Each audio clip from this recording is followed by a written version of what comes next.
Hi guys, welcome back. In this video, we will look in detail about budget surplus and its concept and why do they occur, and also about the pros and cons of budget surplus. With an important video, make sure that you watch it till the end. And now, a budget surplus, which is also known as a fiscal surplus, arises when tax revenues basically exceed government spending in a given year. Right, so budget surpluses are now, by the way, quite rare in modern economies because politicians usually have a temptation to spend more money and cut taxes instead to gain popularity in the public's eye, right?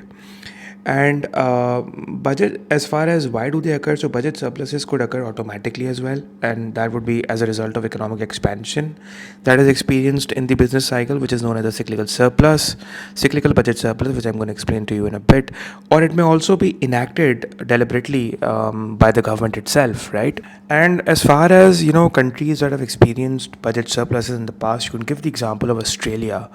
That Australia experienced a budget surplus, and this was during the late 1990s and the early 2000s, and that allowed the Australian government to significantly reduce its debt to GDP ratio, right? And you could also call this economic situation as a fiscal discipline that we are describing for Australia, because it helped the country to reduce its debt to GDP ratio. And this fiscal discipline then later on contributed to Australia's economic resilience, especially during the global financial crisis of 2007 and 2008. And this global financial crisis of 2007 and 2008 is basically known as the Great Recession as well.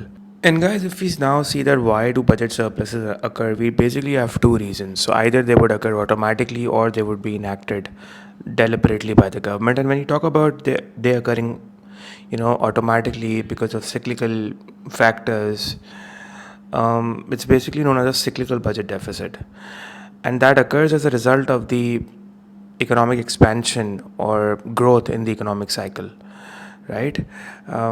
So basically, during periods of economic expansion or booms, as the economic activity expands and businesses make more profits and more revenues, while incomes of the people go up because of a rise in employment levels as well.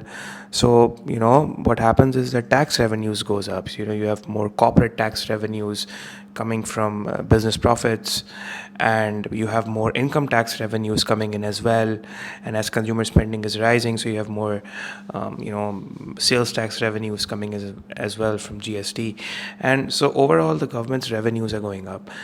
And so since tax revenues are going up, and also on the other hand, what happens is that in during economic expansion or periods of booms, there is reduced demand for social welfare programs, as a lot of people who were on income support programs previously are now not anymore. They are not anymore eligible for these programs since they are now employed.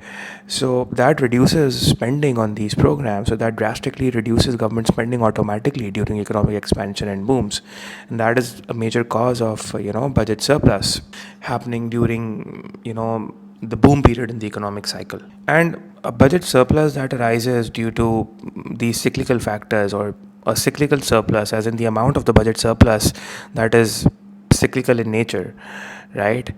So that, I mean, that's actually short term, and that will obviously disappear when there's an economic contraction or there's a recession. So the size of the budget surplus, and out of that, if the amount that is coming in as surplus, or when tax revenues are going up, they're exceeding more than your spending. And if that amount is basically coming in because of cyclical budget surplus, that will obviously disappear when economy contracts and GDP growth declines and the economy slows down or enters a recession, right? So guys, what it follows is that while a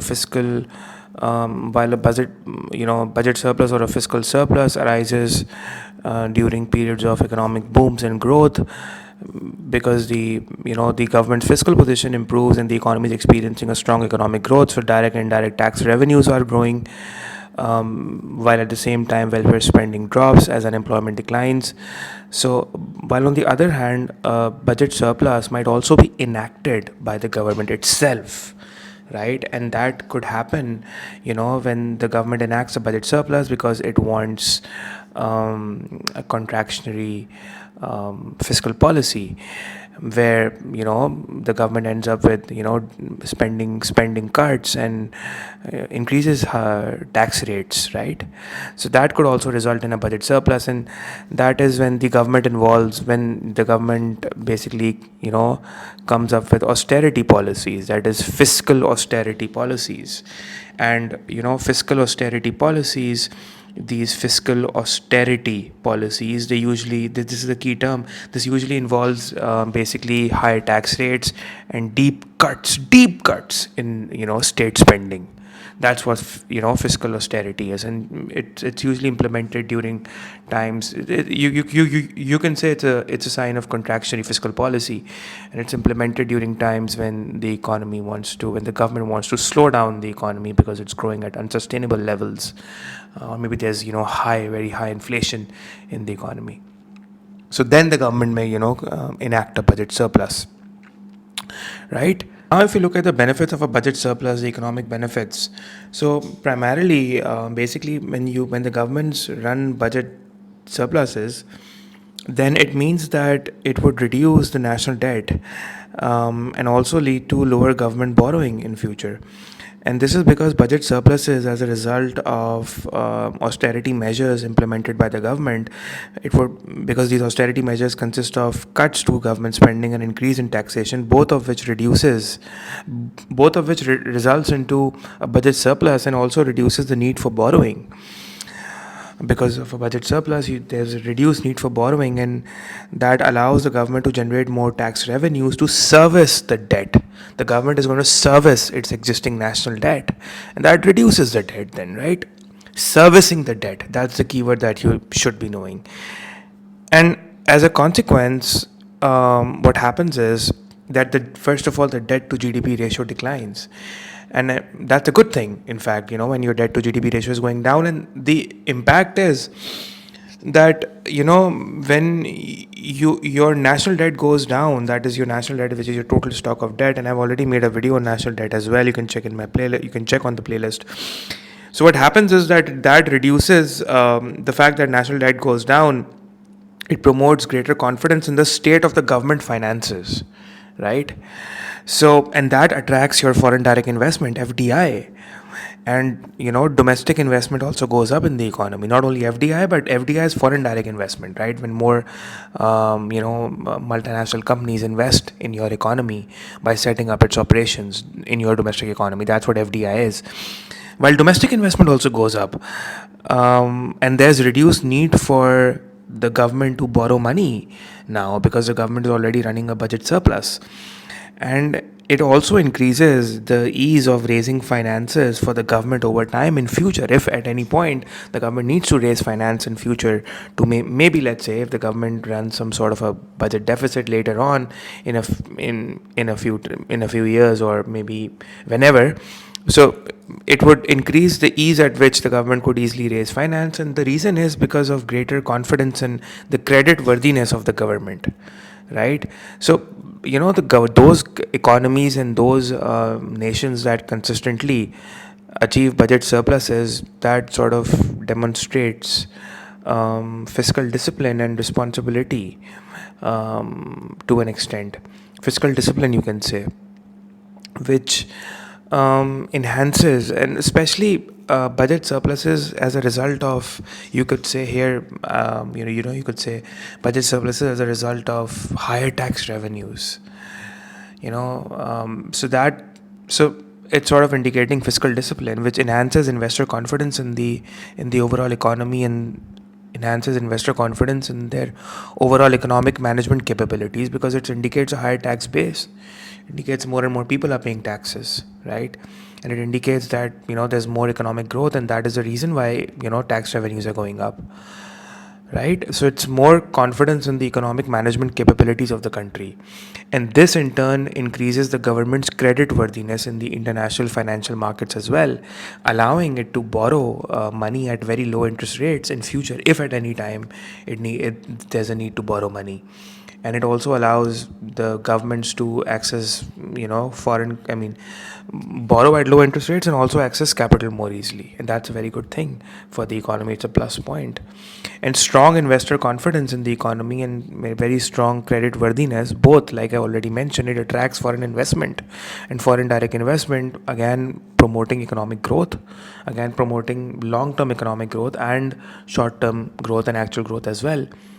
Potential growth also goes up because of FDI, and that would strengthen the country's position in the global economy as well, right? So these are all the long-term possible benefits of sustained, budget surpluses, especially as a result of higher tax revenues, sustainably coming up, improving the state of the government's finances, right? And also, guys, those countries that experiences budget surpluses, it basically results into more flexibility for government spending, especially when necessary. What this means is, because the government can save any surplus revenue resulting from budget surpluses, because the government has enacted a budget surplus, obviously, because the government is coming up and enacting austerity policies to keep. So what happens is that government could use that surplus revenue to keep aside for emergency uses, or to maybe improve the state of the economy as well. And as a consequence, what we're saying is that there's room for expansionary fiscal policy later on. Expansionary fiscal policy, that is your Keynesian stimulus, especially in a recession. If later on we face a recession, so that could help the economy move back to full employment levels, avoiding large negative impacts on growth during a recession, and also avoiding large negative impacts on employment as well, while also helping maintain inflation levels at the target rate, because in a recession inflation levels could go quite low, which is bad as well, right? So what we're trying to say is that the budget surpluses are used to establish, you can say, stabilization funds as well, you could use that term as well, which is acting as a financial buffer against economic shocks and downturns later on, because you're using these funds later on to maintain essential public spending, and especially these funds could be used to support affected households and businesses in a recession, and to stimulate economic activity as well. So you're providing stability. And so technically what we're saying is that, or what as an advantage that you can write in your exam, is that by providing stability to the economy in this way, right, and as well as resilience to the economy. So these the financial buffer that you're creating because of this budget surplus, it helps to mitigate the severity of the economic downturns and facilitate faster recovery, right? And also, these funds could be used, the budget surplus could be used to finance public services or also infrastructure. And making these funds available to make necessary improvements, which could impact potential GDP and long-term growth for the economy as well. Another point that you could mention is, guys, that because of a budget surplus, since tax revenues are higher than government spending, indicating that the government's fiscal position is strong and the government has good finances available, and the government is using those funds to service its existing debt, that is reducing country's national debt, which also means that this would reduce the country's need to borrow money, or the government's need to borrow money in future, since the government is running budget surpluses. So obviously this would mean that the demand for loanable funds by the government will go down, as the government's need of borrowing money goes down. So demand for loanable funds would go down, and which obviously means that as the demand for loanable funds goes down, right, the interest rates would go down as well. And as interest rates goes down in the economy, what would happen is that and as interest rates go down because of a lower demand of government borrowing for loanable funds, that is the funds the government borrows to finance its deficits. But since the government is running budget surpluses and it is using that money to service debts, so the need for the government to borrow money is going down, and so hence we could say we could argue that the demand for loanable funds goes down, which also reduces interest rates in the economy. And as the demand for loanable funds goes down and interest rates goes down, then interest rates generally across the economy would go down. And Because interest rates usually have a spillover effect in the economy, right? And as general interest rates would go down in the economy, that will stimulate private sector investment and consumption, because it would reduce the cost of borrowing, and hence that would result into higher economic growth and employment in the economy and higher GDP, right? Because now if we evaluate the budget surplus and evaluate to what extent is it beneficial and whether it is beneficial or effective, I mean, enacting budget surpluses does results into economic benefits. So yes, it does, but then it has negative consequences as well. And just because we have a budget surplus doesn't really means that everything is inherently happening good for the economy. Because first of all, a budget surplus due to austerity measures, especially when your tax revenues are going up because of higher tax rates and government spending is lower, and that's the cause of budget surplus, then it will potentially shock the economy, negatively shock the economy, causing AD to decline, and that would cause your growth rate to decline and AD to shift to the left, and unemployment, cyclical demand deficit unemployment would increase, potentially causing a recession in the economy. Because obviously, since taxes are higher than government spending, it is representing a net leakage from the circular flow of income, which will obviously have a deflationary effect on real GDP, right? And you could say that it results in demand deficiency in the economy. It creates a negative output gap, because the budget surplus exacerbates the demand deficiency, and it dampens economic activity, particularly creating cyclical demand deficit unemployment in the economy, right? And the government then needs to spend money on income support for the unemployed people. Now, another major disadvantage of budget surpluses is that if these budget surpluses are enacted by the government, because it needs to reduce inflation levels in the economy, so obviously it will enact the budget surplus by creating austerity policies. And these contractionary fiscal policies would then, and I mean, if these austerity policies and contractionary fiscal policies uh, that obviously means that the government will result in a a budget surplus for the fiscal year. If these budget surpluses are arising because the government has ended up raising tax rates, especially regressive taxes like VAT, and it has reduced government spending, but it has reduced government spending on essential areas such as welfare, education, healthcare. So it will result in a massive problem, that is income inequality, which is not a small problem, right? It will result in income inequality in the economy, and it will basically increase the income differentials in the economy. And as a result, then government will have to spend money to deal with income inequality, and it will deteriorate the government's long-term finances, which could actually worsen later on, because if the government would end up further spending would be required in areas such as policing, judiciary, and health services to deal with problems that could potentially arise with income inequality. And guys, we could argue that I mean, cutting down spending on education, healthcare, infrastructure, and let's say public transportation could result in long-term problems and long-term negative economic prospects for the country, because these areas they generate very strong returns through economic growth over time. And if the government cuts down spending on these areas, it will just reduce economy's potential to grow and generate tax revenues for the government later on as well, because these areas, they generate strong returns via economic growth over time, and they generate tax revenues for the government as well, while at the same time they help in boosting the productivity of the country and the competitiveness of the country as well, right? So very strict austerity policies by enacting budget surpluses could actually worsen long-term economic prospects in this sense, right?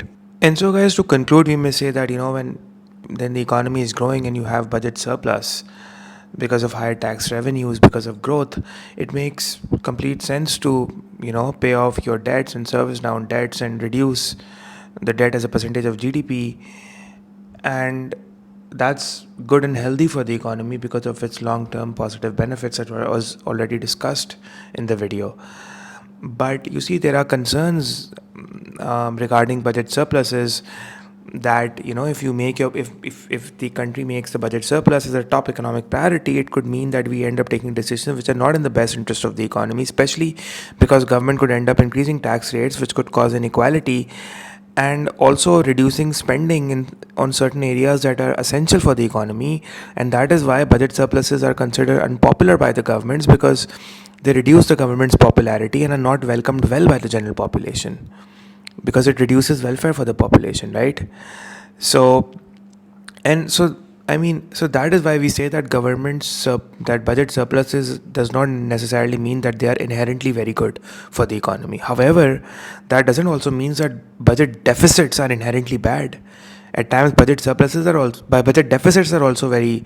There's a very strong case in support of budget deficits, because when you have a budget deficit, you need to borrow, and if at times we need to borrow to finance public sector investment, right? Because our tax revenues fall short of government spending, and if the government wants to do public sector investment as part of its government spending, then we need such investment in training, housing, and transport. These are essential areas, because investment in training, housing, and transport and infrastructure would help long-term economic growth for the economy, right?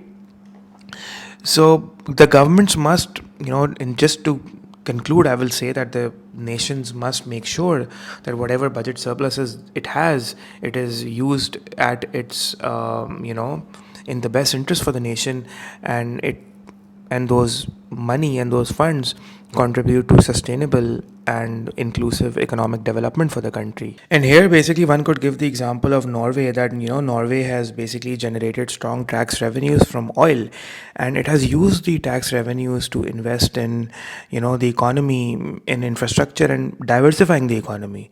So Norway is basically cited as an example of responsible use of budget surplus, that is not spending all at once but investing in the future. Right, guys? So that's it for this video. I'll see you all around in the next video. Until then, take care.